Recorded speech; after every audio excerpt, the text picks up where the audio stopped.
the guys over from, whether it be Chicago, New York, Miami, San Francisco. We brought people over that played the style of music that we believe worked well. Would you have thought you could have done it without the Americans? No. Why? We would have just been like any other club in the country. What made us different and what set us above, in my opinion, what was going on generally, was the fact that we were different. We were a club. We were a club full of people that went for one specific type of music. So when you get a club, this is how I best describe it. If you get a club full of tourists, right? Some like this type of music, some like that type of music. Some like this DJ, some like that DJ. They're all a little bit different, right? And on the dance floor, silly as it sounds, that little bit of difference is evident. Do you understand? Yeah. Whereas when you specialise in a certain type and a certain style, played by a certain DJ, if everyone in that club are there for that and that alone, the difference is unbelievable because you've got total connection.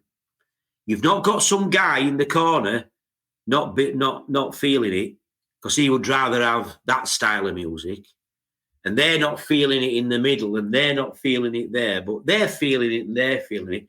No.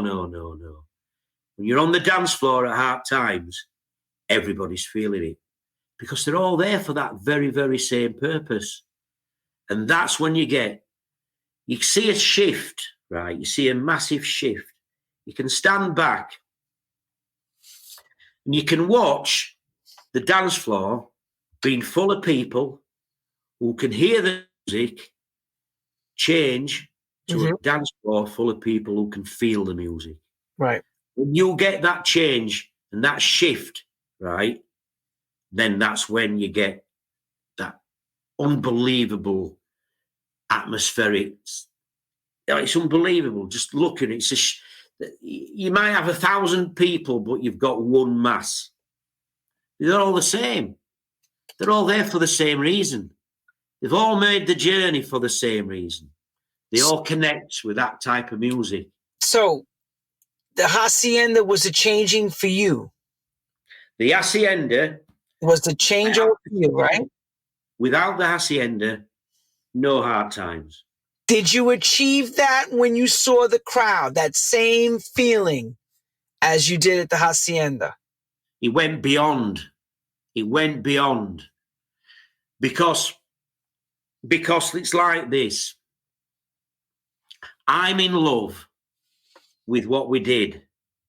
I'm in love with the music. I'm in love with everything that we did. So when you witness what you love, the feeling and the reward is immense and unrivaled. It can't be beaten. If you're in love with the money, you're only happy when you're counting it at the end of the night. That's not what we were about, right? We were in love with the night. That's the difference.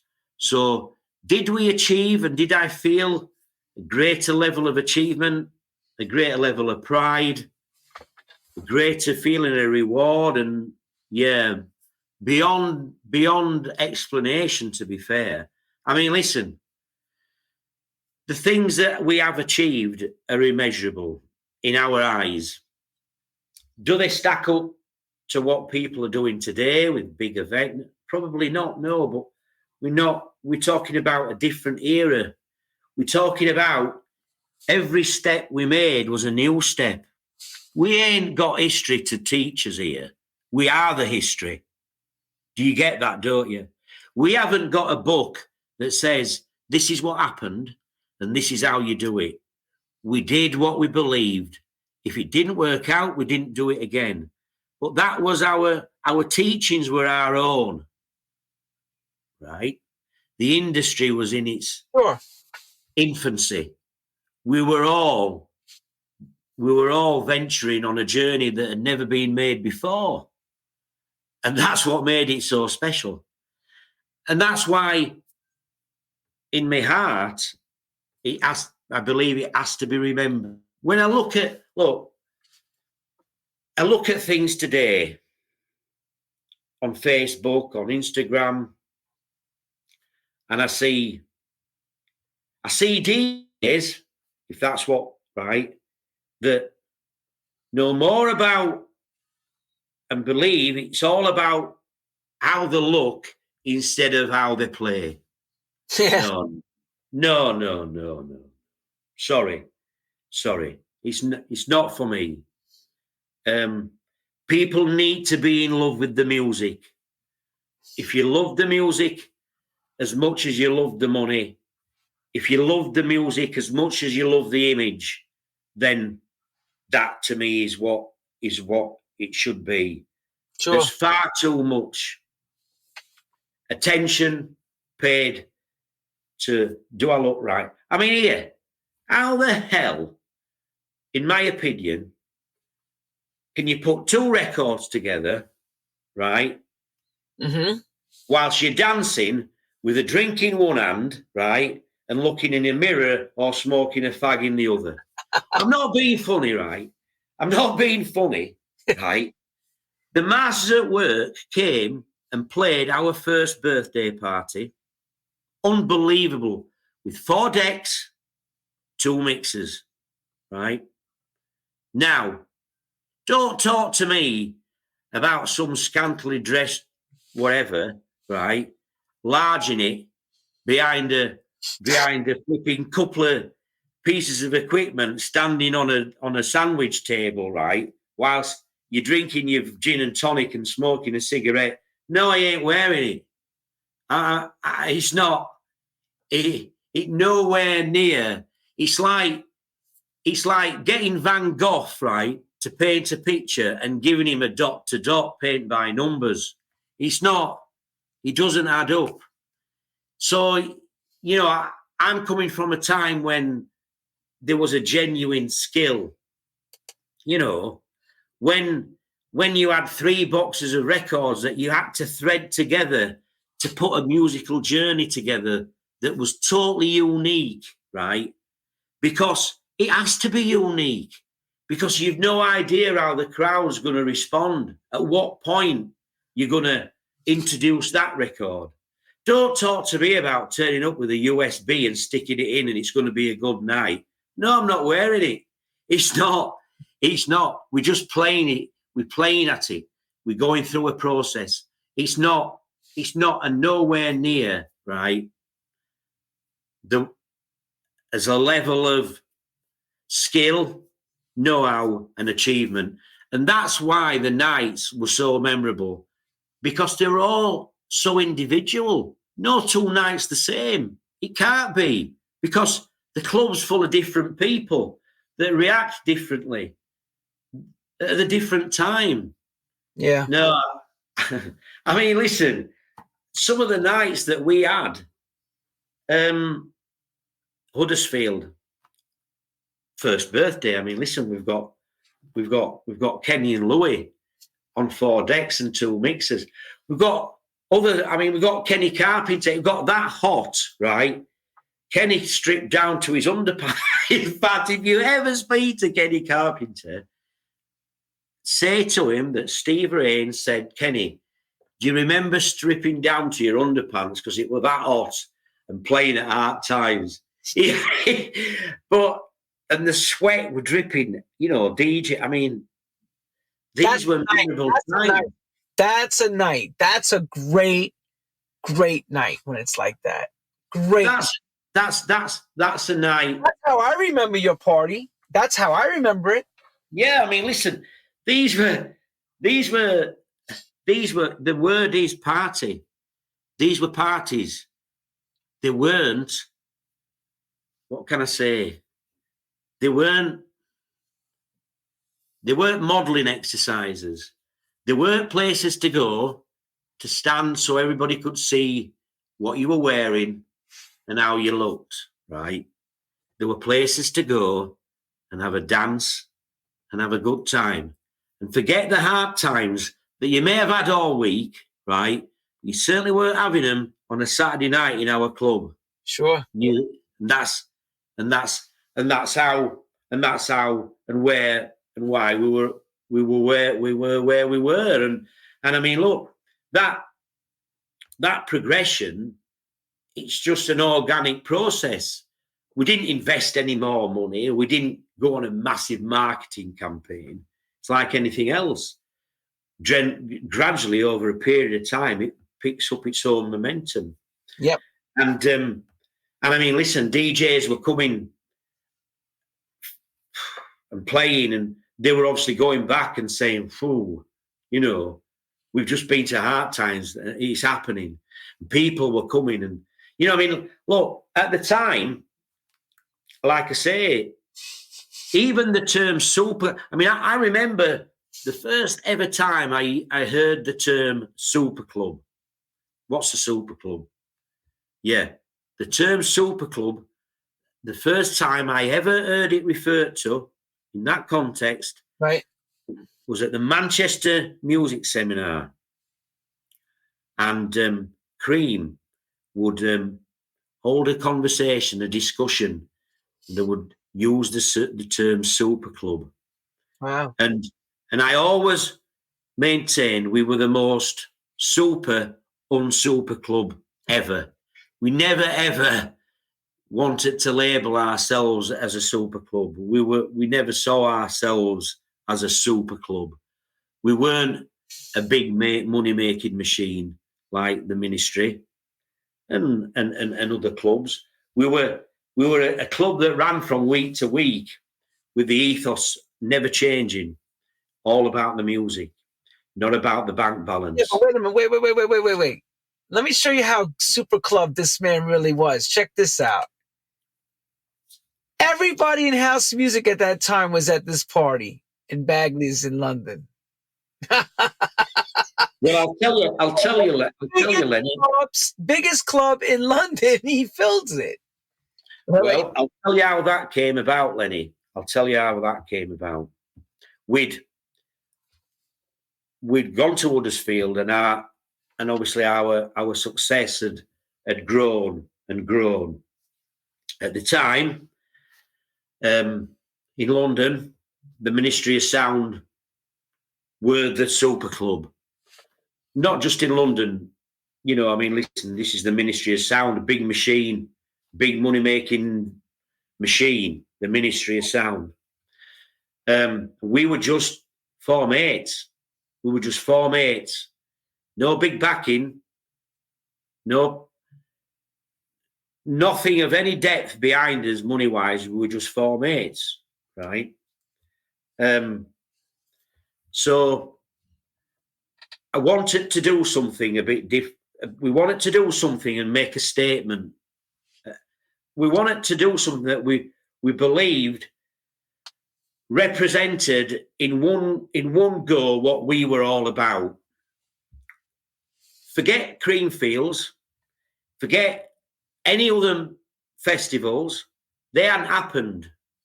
They weren't even dreams, right, at that time. But we decided we wanted to try. There was a venue called Bagley's Film Studio that held bits of events, and I went to see him. And I said, we want to hold an event. And he said, well, which room do you want? I said, I want them all. And I came up with the idea. Bagley's Film Studios is in a part of London called King's Cross. Now it's all cleaned up, but at the time, big housing problem, a lot of homeless people on the streets, sad to see. So I put an advert, and I'm going to get the advert. I'm going to get you the advert. So just bear with me a second. I'm just going to get you the advert, right? I put an advert in the London Times, right? Not in Mix Mag, in the London Times. And this is, I'll show you. That's I don't know whether you can see, but look, that's the advert. And that's it cut out from the actual paper itself, right? Oh, does this, What it says, is that it there? no, Is this- that's the running order of the DJs. But if you go, just come through again, come through to the Mix Mag ad, and the advert will be there. But what it says, I'll read this advert, and that's it. So if you can just focus in on that, look. So basically, this piece of paper, what we cut out, appeared in the London Times. And what it says is, to let, that's like renting out, to let, one night only, a detached film studio comprising of 5 spacious rooms. Now, there's a lot of homeless, right? So this is very relative, right? And it basically goes through each room, and each room had its own name. Room 1, the Underground Solution Sound. Fully furnished with Tony Humphries, Sanchez, DJ Disciple, and Michael Watford. That's a fair room, isn't it? That's room 1. And if you go through them, room 2, Chicago Vibe, Maurice Joshua, Terry Hunter, Deborah live, and Lonnie Clark live. Room 3, the Strictly Rhythm Sound, Pierre, George Morel, Phil Cheeseman, Barbara Tucker live. Room 4, the New York Sound, Todd Terry, Kenny Dope, Louis Vega, Benji, Candelario, my good friend Dave Camacho, rest in peace, and CC Rogers live. Room 5, Graham Park, Miles Holloway, our resident, Elliot Eastwick, our resident, and then we paid homage to the London scene, Ricky Morrison, Lyndon C., Phil Asher, God rest his soul, Rob Atkinson, Bobby and Steve. Now listen, you've got the house music industry there. This is one night only, under one room, never been done. We took the Hard Times dream and ethos, marched it into London, took over the biggest venue of its time in London for one night, took every room, put a sound system in it, and that's who played that one night. I went to Miami that spring with JP, who helped me put this together. Met Terry Hunter, who played a big part and helped me, and Benji. And I went to the Fontainebleau Hotel, and I went round everybody. I told them my dream about what I wanted to do and the event that Hard Times wanted to put on. And would they buy into this dream, and would they be a part of it? And gradually, I knew Kenny and Louis would come because they'd been part of our initial journey. I knew Todd and I knew Terry. But I gradually got the rooms full of the people that I believed were relative to that specific style. Nothing ever like this had been done. This is a total pioneering event, right? Yeah, listen, we can look at events now, right?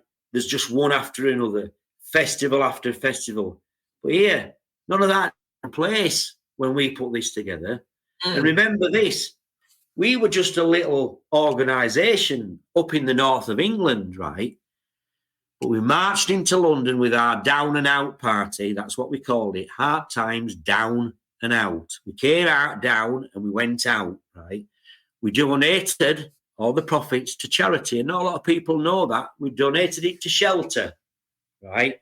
Which is the charity for the homeless. Oh, wow. Okay. It was all done. If you look on the ad, if you look on the Mix Mag, it says Shelter, right? That's what we did. DJ helped us with advertising and what have you, but we financed it ourselves. But I mean, listen, this is a pioneering event. And when people still message me today and say that it's changed, I've talked to Johnny D, right? Johnny, you know Johnny D. If you go to the picture, Lenny, of the lineup. Johnny D's there, look, sat on a case of Moe. And you can go through the list. And actually, unfortunately, you can just see Kenny Dope's hand on the right-hand side because he's just walking into the shot. Johnny D's told me today, because I spoke to him today, that to him is the most iconic picture that reflects the dance music industry ever. At that time. That's it there. It's there, right? That's the dance music industry there. In one night, in one room, under one roof, right? They all flew in, we did the party, and they all flew home, right? This is a pioneering event, never been done. Nobody there to tell us how to do it, nobody to show us what to do, nobody to tell us what we could get wrong, and nobody to tell us what we should do right. We just had a belief. It was another dream, and we did it. And to be fair, that's probably in itself, that one single event, as one event only, our greatest achievement. Because excuse me, nothing else has ever been done like it, ever. Not one night. I mean, look, I take my hat off to Southport, Soul Weekender. They've, big lineups and what have you, but that's over a period of it. This is one night only. Get it wrong, right? You're smashed. You're finished. But we did it. We believed we could do it. And yeah, I mean, listen, still to this day, yeah, I mean, look, I'm in contact with quite a lot of the people that played that night. And they all say themselves to this day, and they've played all over the world, that the one night that stands out among many nights, big nights, memorable nights, far bigger, is that one night, because it was the first of its kind. And we're really proud to have done that, Lenny. You should be. Because we are. Talk about benchmarking. You benchmark something that didn't exist before on a one. You brought in most of New York and Chicago. Yeah, we did. We actually, that's what we did. And I can remember, I mean, the three people that should have been there that weren't there, right? Which I wish, looking back, but couldn't make it happen, right? We tried, is Satoshi Tomi, David Moran, and Frankie Knuckles. God rest his soul, right? I worked with Frankie. Frankie played on our second birthday, and he played on a number of other occasions. And I've had long chats with Frankie Knuckles, and yeah, what a man and a pioneer, massive pioneer. I wish looking back, they all said that they wished. That's one party that they wished they could have played. They should have been there. Me too. I only had 5 rooms. And so many hours. But and you weren't at Miami. You actually wasn't Miami. You weren't at Miami. You weren't at Miami around that pool. And right. that party, although it was there, I went to Miami that year with the sole purpose of putting that together, because I knew it was the only time I would ever get everybody together. Because trying to put that party together and going through each one independently, and whoever were managing him and whatever, it would never have happened, because there'd have been too much red tape, too many phone calls, too many could it work, could it not work, well, he's busy. And so I knew I had it was one shot, right? One shot.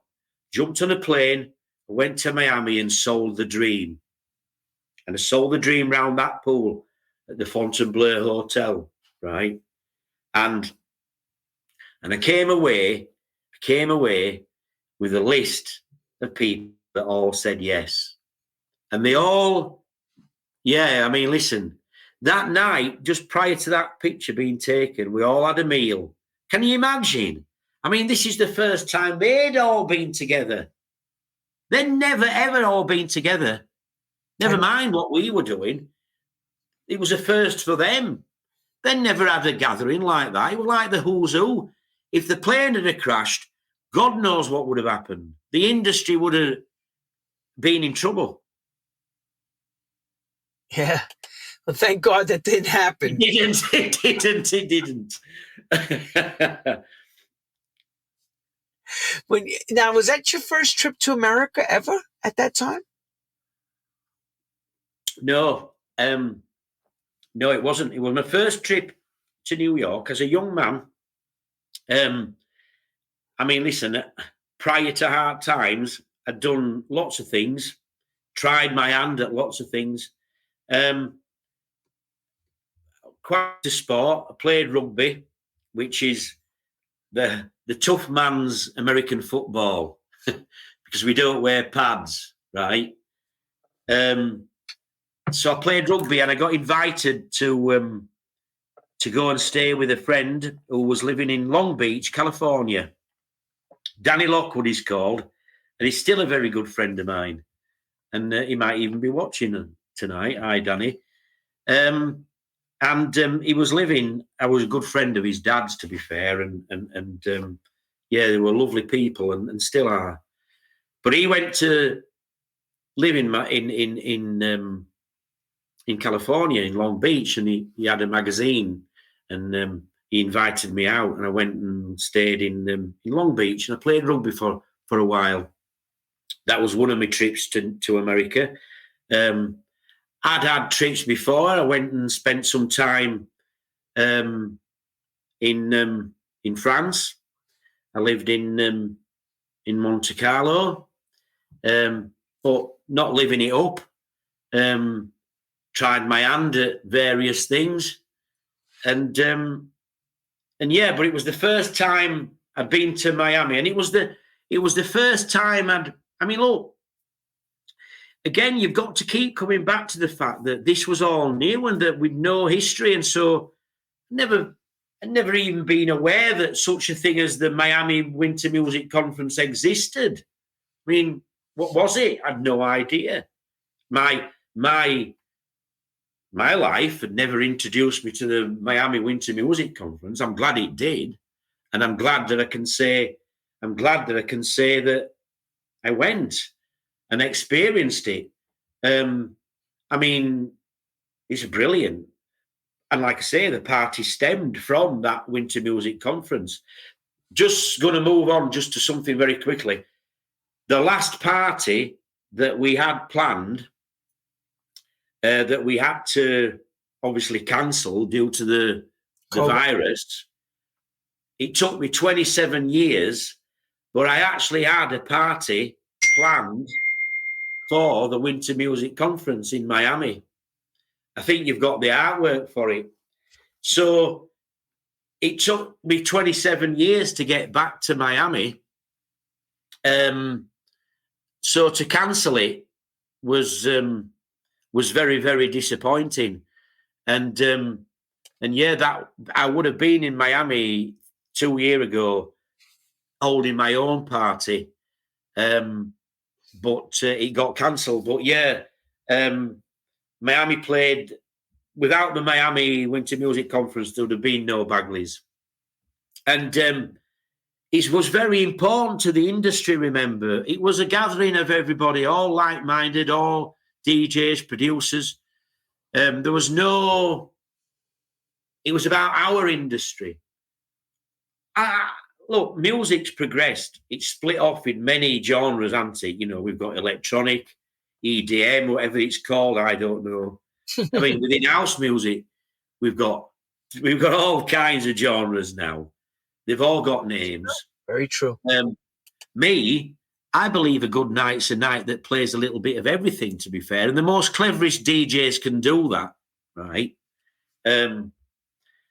I keep telling people when they say, oh, you've not got him on, have you?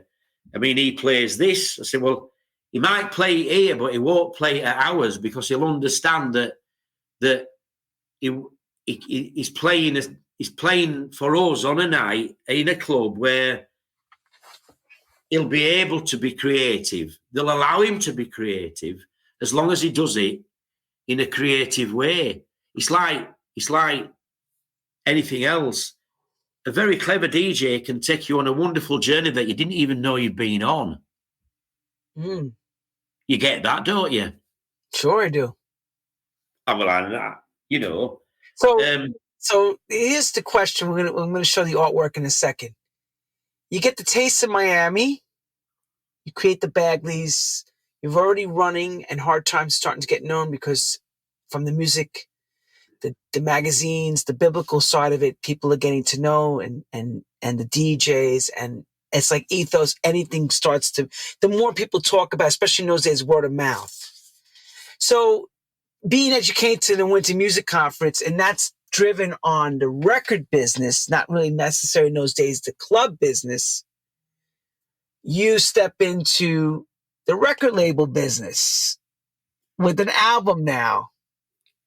Yeah, I mean, to be fair, this is how we saw this, right?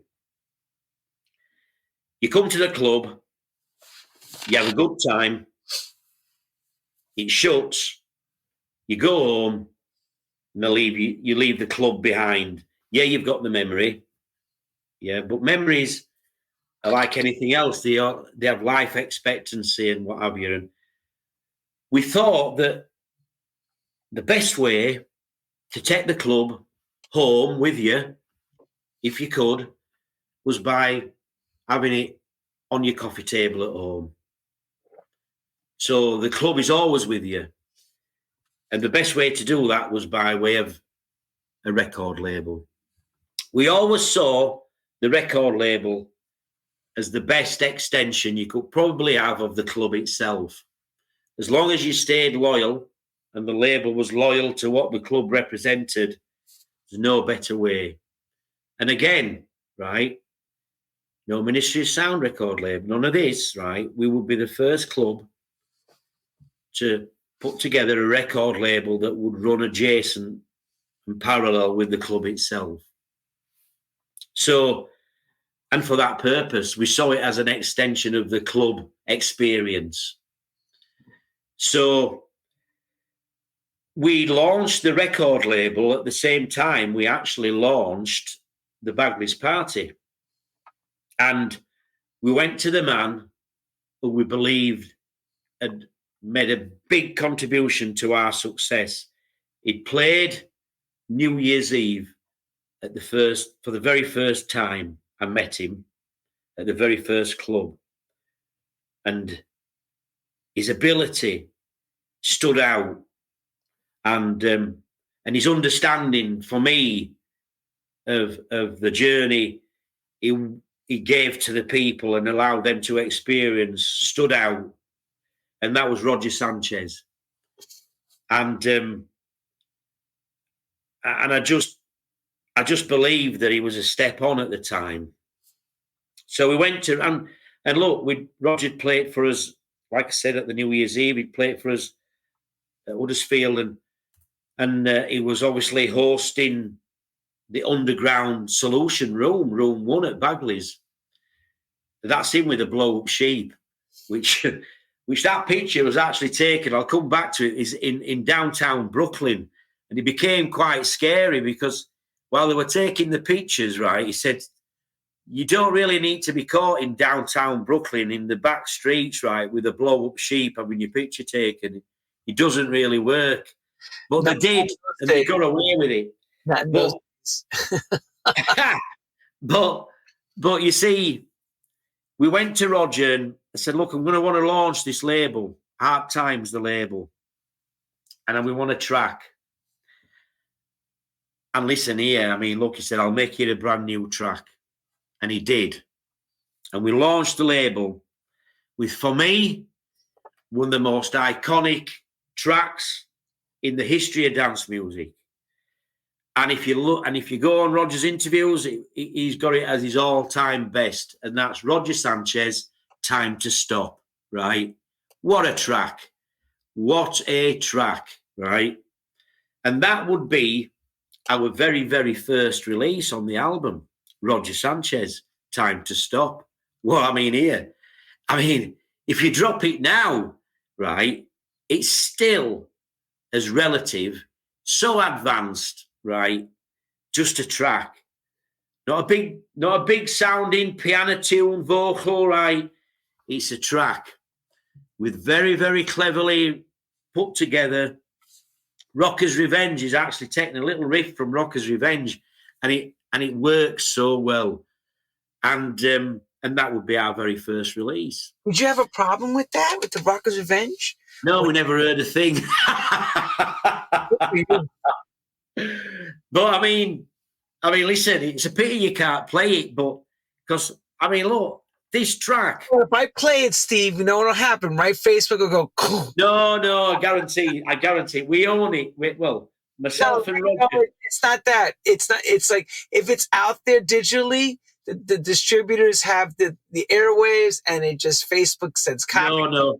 We've since rewritten. I mean, listen, this was in physical form. No, we've since remixed it, right, and it's now available in digital form.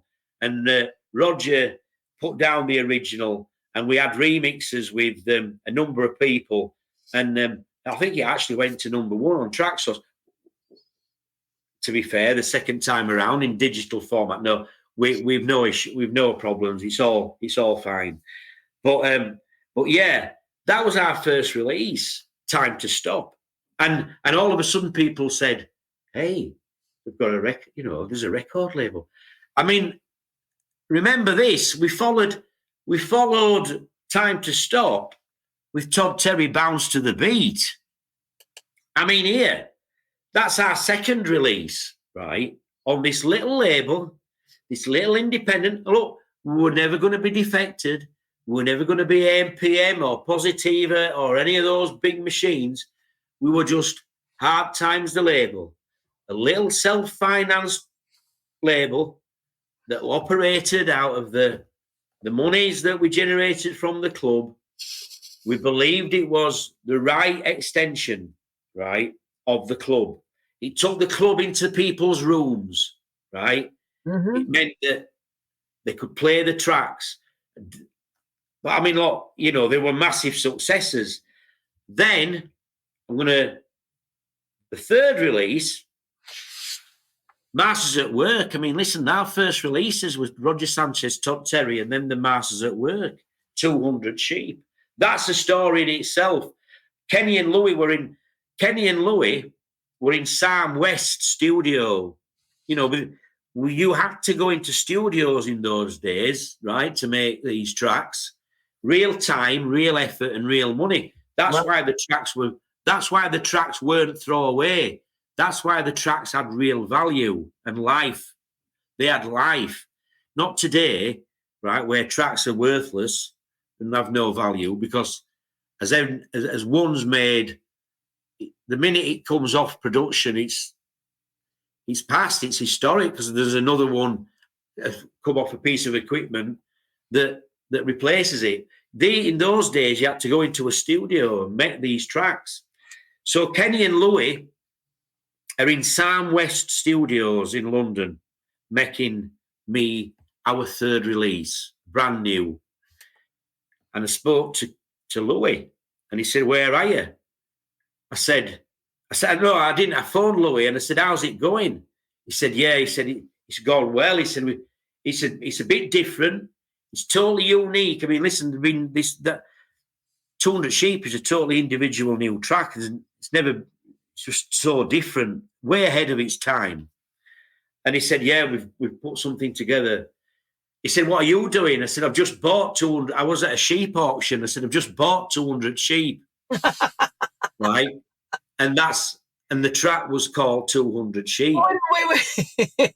How the hell what were you doing buying 200 sheep while the it was sheep. It was the sheep buying season where you go and you buy your sheep for the following, to mate and breed lambs. And I'd gone to a sheep auction. While Kenny and Louie were in the studio, I was buying sheep and I bought 200. And I said to Louie, "How's it gone?" This is exactly how he went. He said, "It's gone well." He said, "What have you been doing?" I said, "I've just bought 200 sheep." And That's how. And the 200 sheep track. At the time, DJ. Actually, I've missed a really. I'm gonna tell you this, and then I'm just going to tell you something. I'm going to come back to Roger. At the time, DJ Magazine had cool cuts and they had charts where there were dance music charts. Pete Tong had his cool cut chart, which he said every Friday, and obviously DJ had that was in DJ Magazine, and they had the charts, and obviously 200 Sheep was number one. Todd Terry Bounce to the Beat was also number one. But the first story about Time to Stop and Roger was that we were actually doing a party on the Friday that Pete Tong did his show. Right. And he did his charts. And we just posted out Time to Stop, Roger. You posted it out in the old days. You didn't press a button. You got your vinyl test pressings and you put them in a white sleeve and you mailed them all out to all the DJs who then filled in forms and charted the DJs and then sent them all back, and all the charts would be reckoned up, and that's how you got your chart position. Just a good old-fashioned way. And obviously they'd write if they liked it and what have you. So it's Friday night, and we'd been invited to host a party at Cream on a Friday. They had a party called Full On, and we took over Cream that Friday, and we did it with Todd Terry. And so I'm sat just before we set off to drive over the M62, the breadth of the country to Cream, and I'm sat listening to Pete Tong. And it was our first ever record, right? So look, you're thinking, if we can get into the charts, it would be brilliant, right? Right. So I'm listening.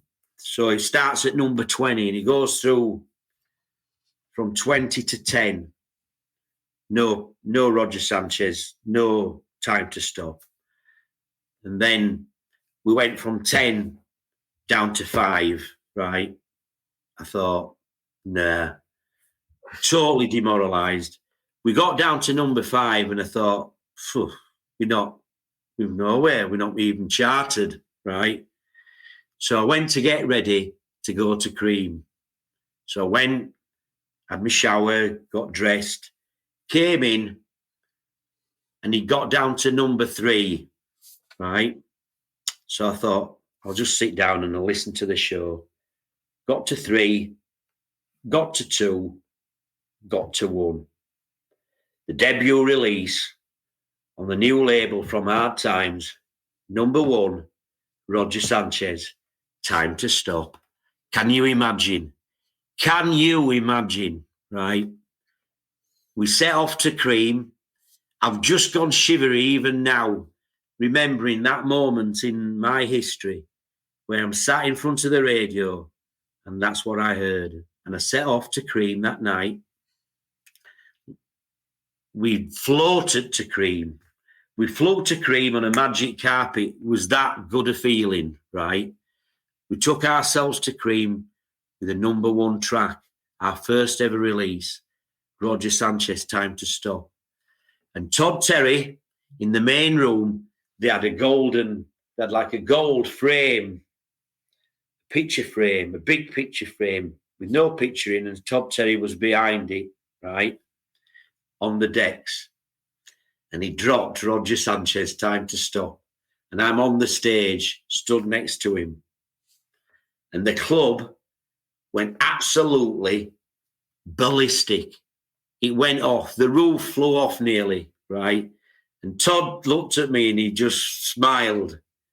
And he went, Steve Raine. I'll never forget it. I'm going to use this picture. Look at that. That's how it would have been.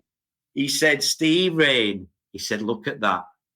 And I've never, ever forgot. I mean, well, I did forget it for a minute, but I very quickly remembered it. This is these are the momentous moments that you have in your memory, right? That you never forget. Look, that's just a momentous moment. So yeah, those were the first 3 releases on the label, and then we went. Look, we worked with Michael Watford, Terry Farley, Pete Eller, Robert Owens, Marshall Jefferson did that production. There were some brilliant records that just one after another. And like I say, we weren't a big machine. We were just a little team.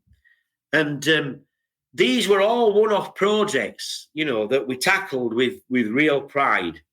There were things that we wanted to do that we then tried to turn in reality. I'm not saying they all came off, because they didn't. But when something like that comes off, and it comes from just being a thought, a hope, a dream, and then you actually physically stand in your club and listen to it being played, that's a big return in terms of personal reward, personal achievement, massive. We then progressed from the singles. We did the albums, obviously. We did the Todd Terry, the A Night in the Life, and we did Roger Sanchez, the album. Both incredible albums that were judged on their own merits. People again message me today. They say, just put the album on. It's flipping brilliant. Todd, we went one step further, and we did it, we believed, was the first ever live recording of an album that was put out. Todd came. Did you ever have anything to do with a keyboard player called Terry Berras? Yes, I know Terry. Terry came with Todd.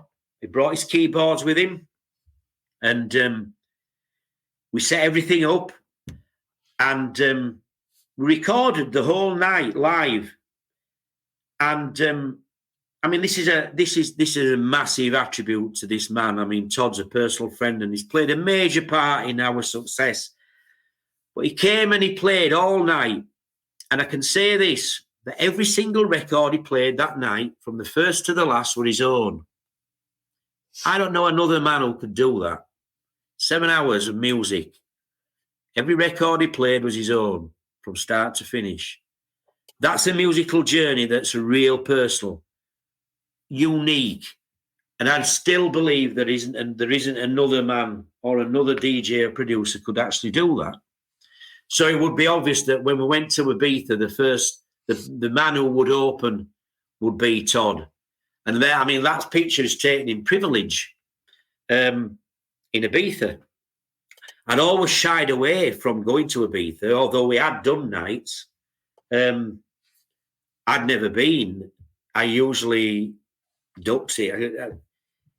It didn't, at the time, first time round, it didn't appeal. I don't know why, and maybe it's a wrong decision that I made, but we made the conscious decision that the offers that we'd been given to go and do seasons in Ibiza, we turned down. No other clubs went and had massive successes, but we decided not to go. We concentrated on what was nearer to our belief, and that was our club at home, and that's where we stuck. We did host nights. The Ministry of Sound gave us one-offs, which we went and did, but me, myself, I never went. So to be offered the chance to go to Ibiza the second time around, when I'd done nothing for 15 years, realistically, it was like our opening night in Murfield. It should never have happened because, there's a lot of competition out there, these long established nights. So for little old us to turn up to Ibiza and try and pull a season off after being asleep for 12 years was a task that, to be fair, Yeah, that's the ad was a task that And was almost impossible. you're taking on Privilege, which is a major club and not easy to pack. I mean, here, listen, there were when Privilege was at its best, there weren't the clubs that they are now. I mean, Privilege is a little bit dated, to be fair, but that's not being disrespectful to Privilege, because I'm glad of the opportunity they gave us. But yeah, we were offered a season in Ibiza, and I just thought to myself, well, I might never get another chance. And I took the view, in the way I sometimes am, sink or swim, let's do it. The same ethos from the very beginning. If you wrote all the pluses and the minuses down, it shouldn't have happened. Steve, tell us what it's like. Now, you're UK, your home is in the UK.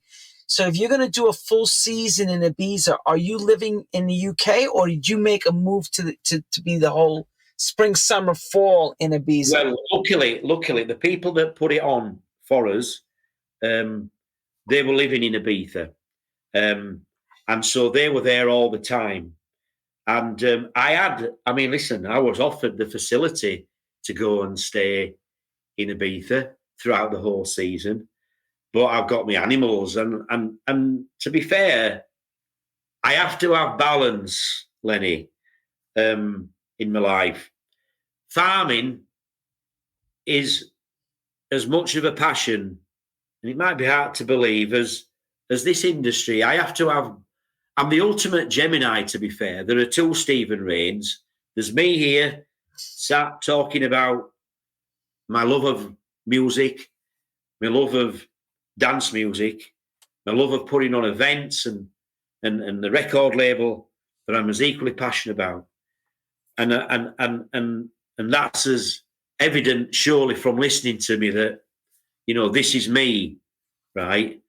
However, tomorrow, when I go home tonight, drive home, back up to the hills, to the farm, and in the morning I'll put my wellies on, my boots, and my waterproofs, and I'll venture out into the fields to look after my animals, because they have to be looked after. I'm as equally in love, and I'm as equally at home there as I am here tonight. And it's just how I am. That's my makeup, and they both thrive off each other. If I didn't have this that we're listening to now, the farm wouldn't be as rewarding and as mending, if you get me. It's so it's a therapeutic thing to go into being the farmer and the music guy. Yeah, very much so. The farm. See, everybody thought that was a joke. We always thought that was a joke back in the day. Yeah, I know. Listen here. It was serious. Come on, you have to think about it for a second. I used to say he's a sheep farmer. That's the Steve I know. Steve I know could have a good night out and knows how to throw one of the best events in the UK. That's how I saw it. No, listen, I mean, there was no falseness about it. Yeah, I breed sheep. I love sheep. not in that sense, but I like being around sheep. I love them. I like to. I mean, lambing, when I'm approaching a time. I've got a party scheduled for the 19th of March, right? Which will be our first party for 2 years. All right, hold on, everybody. Take a good look. Breathe that in. Green Valley. Yeah, I've even got a sheep. But Leah, listen, there's a sheep in the corner. Sheep are lucky. We love sheep.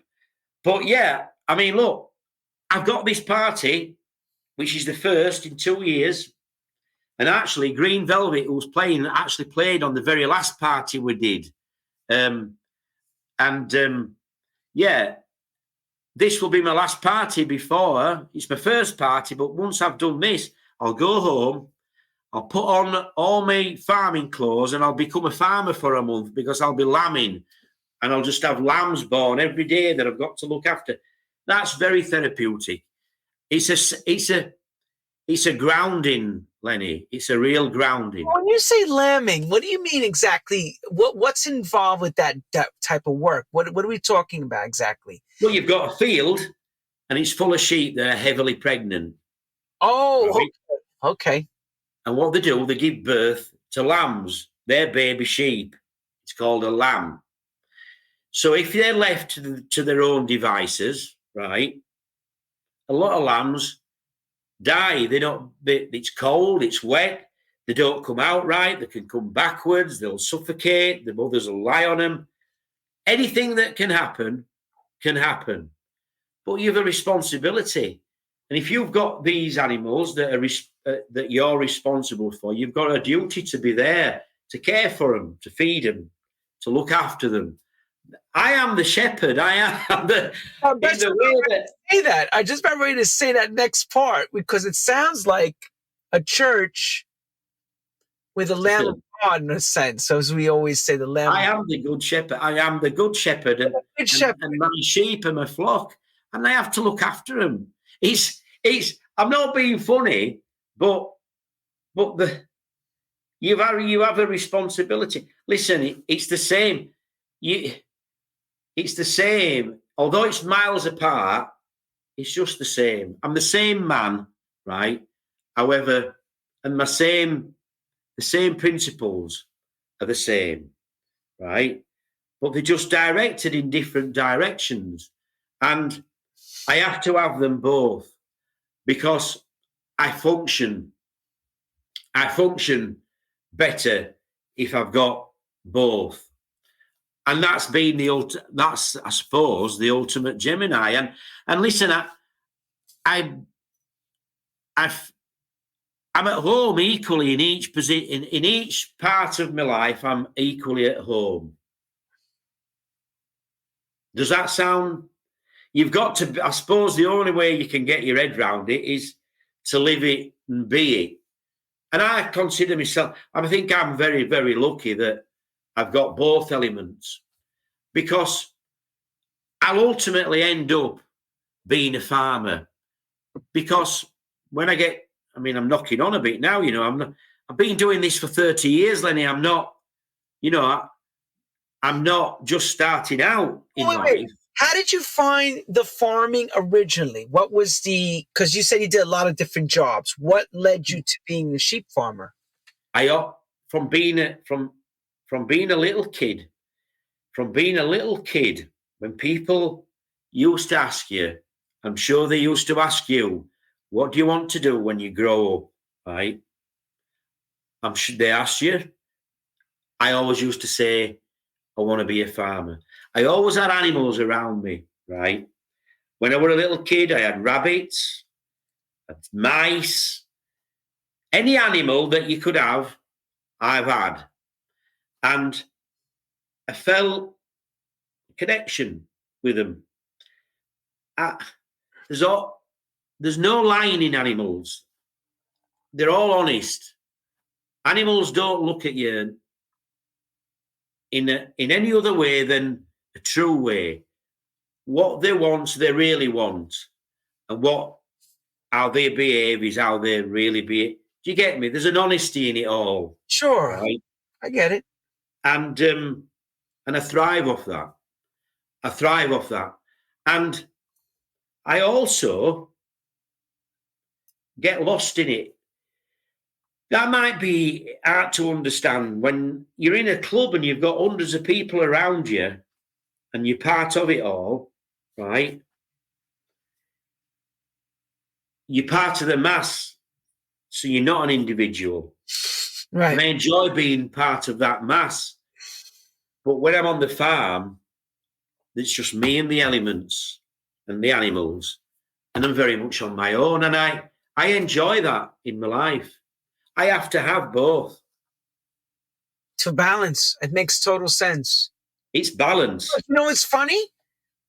It's both the same but different. Because in the club, it's like having people like sheep in a way. Many, and you're bringing them all together. Yeah. I'm looking after. You have to look at you. Listen here.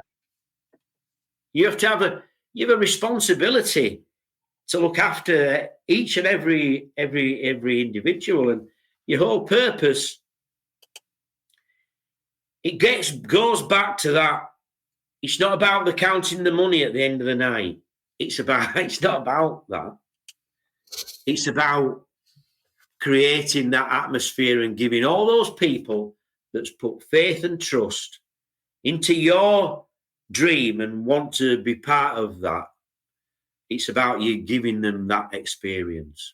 That's just the same. It's the same. It's about looking after people and making sure that they have a good time in the way that I look after those woolly things at home and care for them and make sure they're happy and look after them. And that's not saying people are sheep, because I'm not saying that at all, but it's the same principle that you have to care for the people that come through the door, haven't you? Yeah. You have to care. But that's where we're going to go now. We're at Fabric.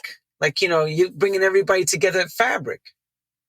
Well, we did. Look, we didn't do anything. When we finished Hard Times in 96? Is it that long? 96, I finished that. 96, I decided I'd come to the end of that chapter. And I basically went back and I just did farming from 96. Did a few bits and bats, but in 95, then in 2005, right, I got asked if I wanted to do. I kept getting asked, did I want to do events? Do I want to do an event? Do I want to do an event? And I kept saying no. I didn't feel I wanted to. I thought the industry had moved on, to be fair. I thought that new people had come through and I didn't think that. I didn't want to go down memory lane. I didn't want to trip down memory lane either. I thought, I'd spent my whole history pioneering. And I didn't want to go from that to becoming a trip. I didn't want to be all our yesterdays. You get that, don't you? Sure. You didn't want to do that. So I kept saying no, and I kept saying no, I don't want to. But then I got asked, and But how many no's did you give before you gave that yes? Lots of no's. People have to understand that. You must have been asked loads and loads of times. Yeah, we got asked every. Oh, Steve, come on, let's do a party, Steve. No. Got asked numerous times. When are you going to bring it back? Clubs. Do you fancy hosting tonight? Go on, come back. We'll make it worth your while. But I just felt that musically it wasn't right. But what I used to do, I used to come down and see him. I used to come off the farm and drive down the country to where my mum lived, right? Where's that exactly? What town? Near where we started, in West Yorkshire. My mum lived in West Yorkshire. And I had a daughter as well who lived in West Yorkshire. I used to drive down to see them both, right? Pick my daughter up from school. And then I'd drive to see my mum so we could have our tea with my mum, and my mum got to see my little girl. And I used to do that religiously every Friday. And then I'd drive home. And driving home, I'd listen to Radio 1. And in the beginning, I couldn't relate to the music, but there became a time when I was driving back, listening to Radio 1, the music was changing. And when I was driving back, listening to Annie Mac, right, on Radio 1, I was starting to hear the vocals. The vocals were coming back, right? And I thought, my God, it's coming round. It's actually coming back round to where we were when we finished. So I could relate to the music, and to be fair, the music, I was listening to remixes of tracks that we'd heard and we'd played first time round, right? So I could relate to these new tracks, but they weren't new. They were tracks that I'd heard 10, 15 years ago, right? So obviously I connected with them, and I kept connecting to more and more. And I thought, well, maybe, and I got a feeling inside. I just thought, yeah, maybe it's time. Do I want to do another series of events? Do I want another chapter? Is the book written and finished and put on a shelf, or is there another chapter? And I just thought, yeah, I think there is. I'm not too old. The music's come round.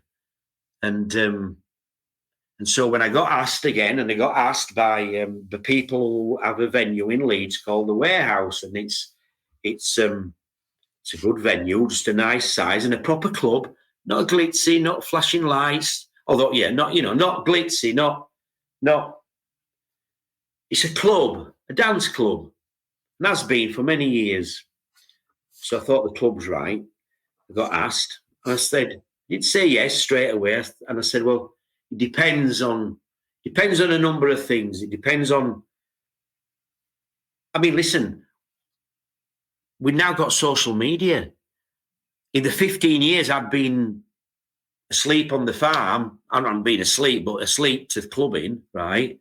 Social media had become to the forefront. So I didn't even know about social media. Didn't even have a Facebook account, right? Or a Twitter or an Instagram. Didn't have any of it. I had sheep. So I said, well, someone's going to have to help me because I'm not into pressing buttons. I don't know about it. I don't know what to do to promote. Give me some flyers. Yeah, but as far as pressing buttons, and I've no idea. So I said, you'll have to give me somebody to help me. And he said, yeah, we'll do that. I said, and as far as design, I'll need someone to help me with the design. And he said, yeah, well, we've got a lad called Nathan Parker, who has become a good friend, and I'm hoping he's listening. And so, yeah, I went to the office of this club, the Warehouse, and Nathan was there. And then there's a guy, Mark Cruikshank, who does the social media and all the invitations. And they thought I were just, they laughed and they thought I were just an old dinosaur out of the hills. And they didn't even know what we were trying to do, but they listened to what we were doing. And then I made contact, and I went and I spoke to David Morales, to be fair. Oh, let's go. David, I'm thinking about doing a party. Will you? Yeah, there we are. And it was the weekend of my birthday as well. So I thought, yeah, will you come and play? Which obviously he said, yeah. And so, yeah, we set about, we put the artwork together, and then we did a Facebook account, which I've never had before. That's the picture of David projected on the wall. And that's the tree, a natural tree. I love that image. So David came over, and we did an interview in the hotel, and we talked about hard times, and David talked about him coming back and him playing for us first time round. And listen, if it hadn't been a success, there wouldn't have been another. But it was, and they came again, and the dream became reality once again. And we had the first night for many, many years. The Warehouse was packed. And the two young lads, Nathan and Mark, they just stood in awe and went, "You've done it." I said, "Of course I've done it." But if I'm honest, I didn't know. I had no idea. And it was as near to being in that position of that very first night all over again. And to stand and see the club full. There were old faces, right, from our early years that came out again. But they were with the sons and the daughters, right? And new faces and people I'd never seen before, all wanting to witness this hard times experience that they'd heard about.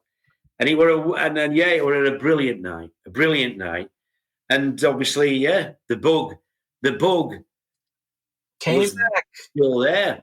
And then I organised another, and obviously with Kenny. And then I organised another with Louis.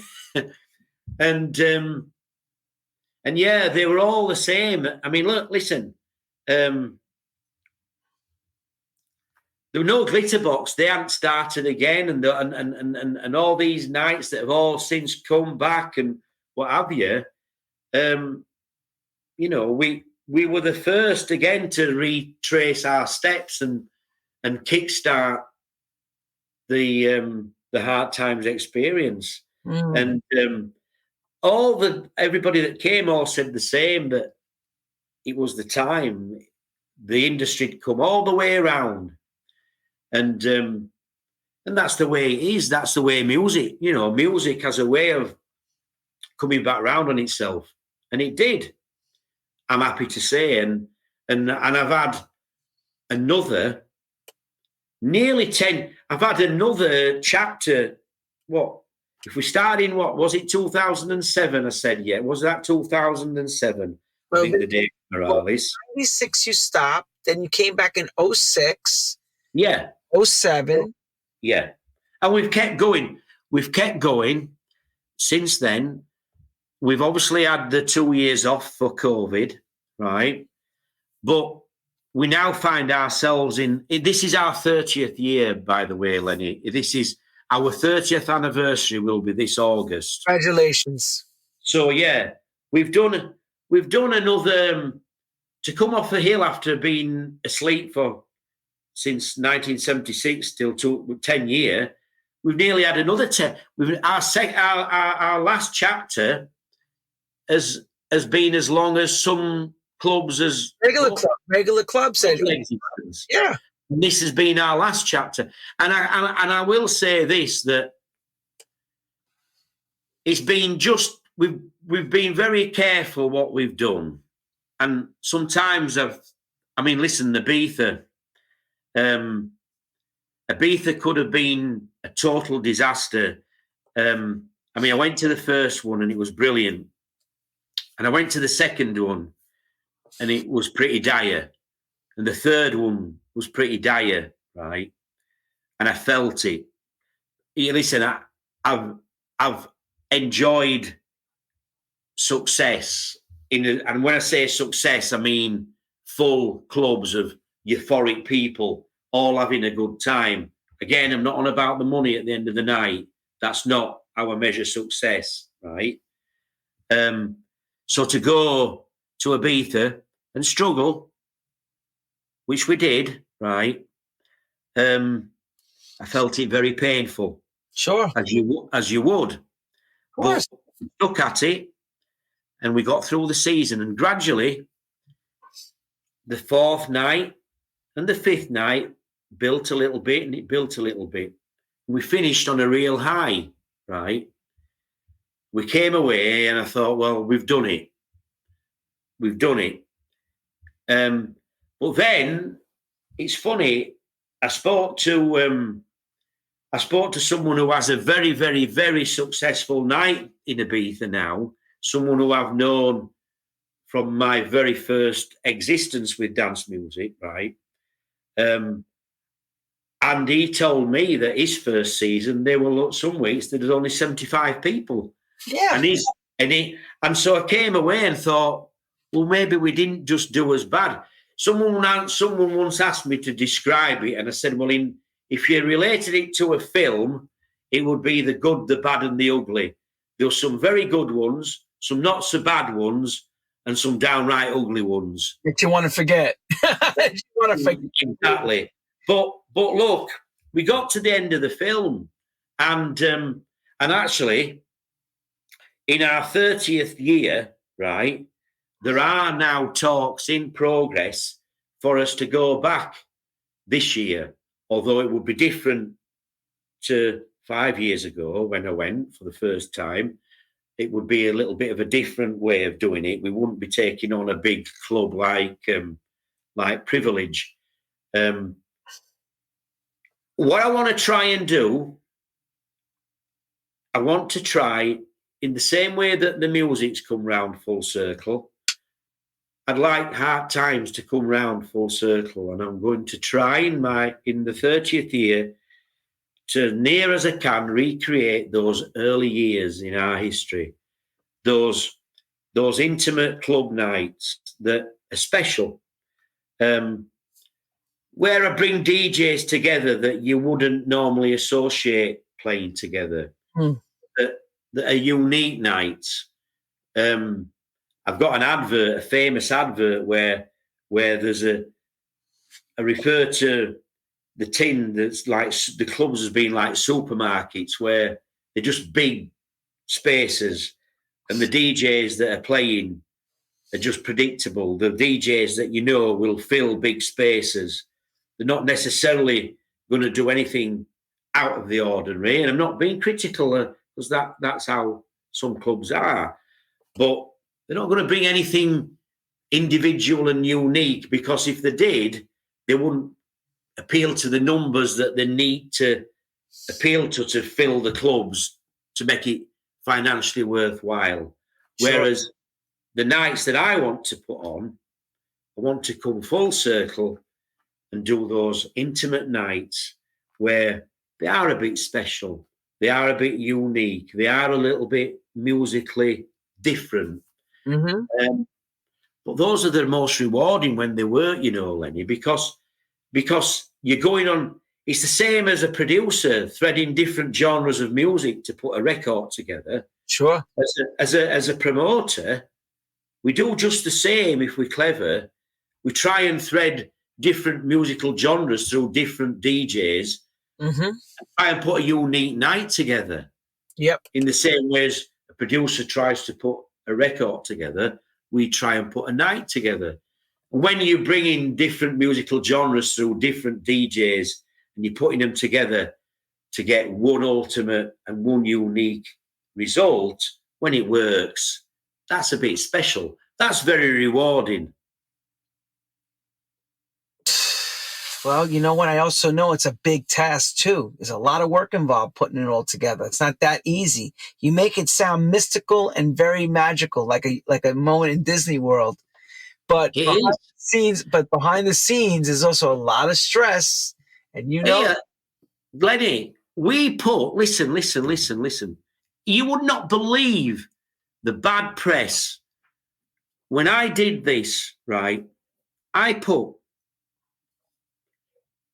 the Godfather, the man, right, Frankie Knuckles, who is Mr. House Music, in my opinion, right? Frankie Knuckles. Mm-hmm. He represents house music still to this day. God rest his soul, right? Yeah. They called me, they said it was audacious. How could I? At the time, there was a new music scene, came out of London called Speed Garage. Oh, right? Oh, yeah. Speed Garage. The two figures, I mean, they're lovely people. Tough Jam. Matt Jam Lamont, Carl Tough Enough Brown. Tough Jam. Very clever lads, by the way, right? Oh, yeah. At the forefront of this new scene. Mm-hmm.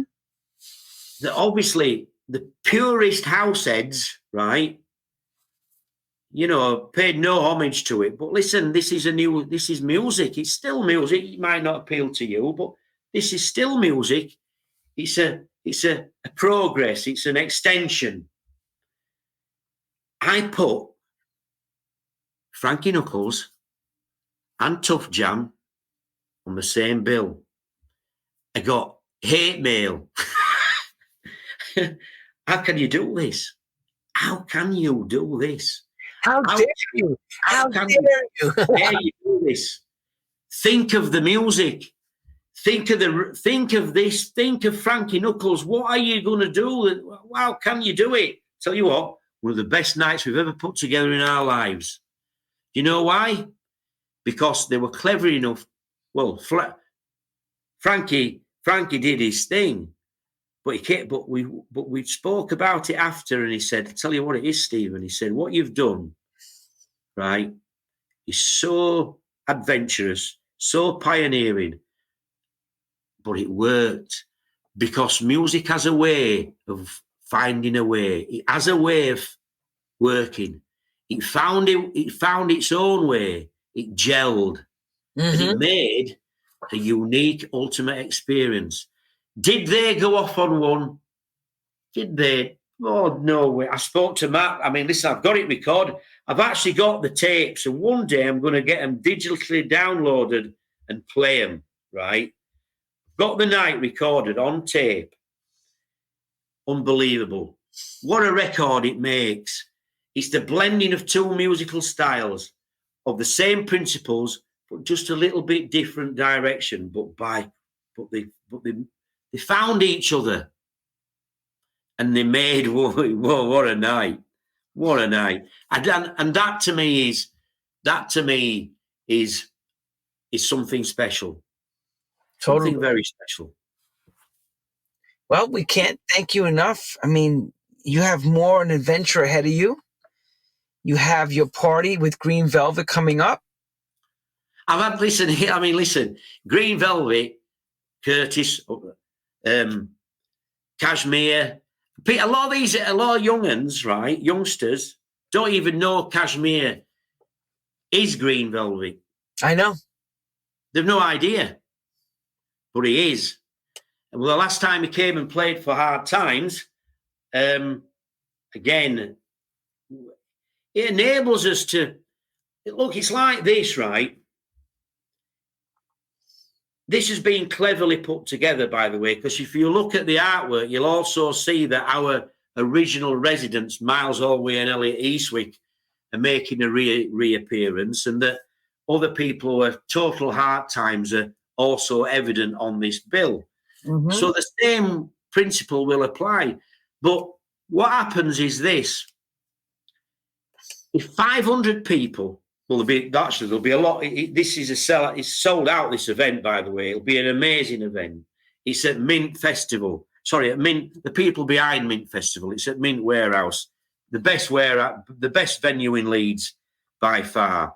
And it's looked after by a good friend of mine, Stuart Forsyth, Foz, and the man behind it is a very, very good friend of mine. He's the man behind Mint Festival and Newsham Park, and he's a visionary like myself, and we connect on so many levels. And he's given me this opportunity. But look at it like this, right? If 1,000 people come to that night to listen to Green Velvet, right, I know that throughout the course of that night, they'll hear Green Velvet, but they'll also hear Kashmir. And if only 5% of them go home listening and have been introduced to the Hard Times experience and come back the next time, I've done my job. Yeah, totally. So if you don't step forward in new directions and allow people to witness, then you'll just stay in that same little circle, never progressing because you fear too frightened to step out. We've never had that fear. Another perfect example of, listen, we've got some amazing events planned for this 30th year. We'll be back in Ibiza. We're going to come to New York, Lenny. Here, I've worked with nearly every DJ producer from New York. If I do not return the respect and come back and me come there to you, right, then am I not going to do it? No, I'm not going to do it. I'm going to do it. I will be in New York this year. I'll be in Chicago this year. Good. I'll be in San Francisco and Miami this year. I'll be back in London this year.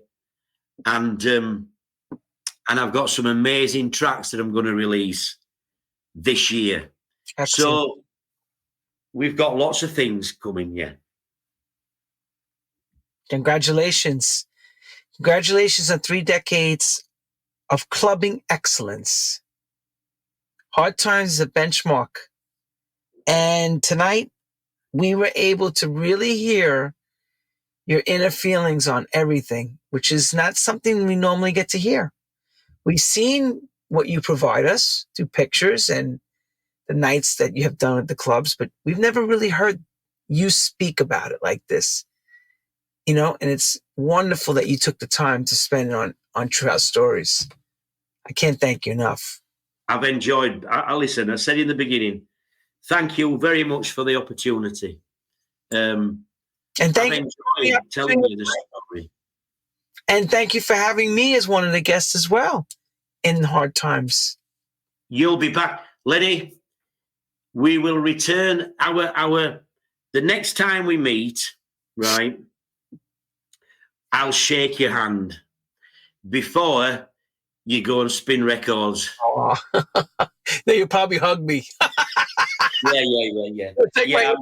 You'll hug us as you always do. But it is a wonderful feeling to know that, you know, you still have the passion for it, Steve. It's great. It's amazing. You know, there's so many of our people lost the passion and no longer around, and you're still there with the passion that you said, like you said, the balancing act. I love my farming and I love the club. It's a great combo. Everyone remember, Bum Rush Mint Warehouse. Keep going and watch all his dates that Hard Times is putting up. He's back better than ever for the 30th year. And on that note, Steve Raines, if I could take my hat off, I don't have my hat, but I will say here's my hat. Thank you again for such a wonderful story. Don't leave us. And next one coming up, everyone, the gallery, Studio 54, Nicky Ciano's coming on to tell his story. Nicky Ciano. Nicky said, Lenny, I'll definitely do it. He's on the next one. I'll be advertising that for March. We have some great guests. And of course, we're going to be doing the Twitch. I'm going to announce the date that we're going to do it on. I'm going to be doing the True House Stories Takeover. And that's it for me for now. So, ta-ta, good night, Auf Wiedersehen, everyone, and thank you.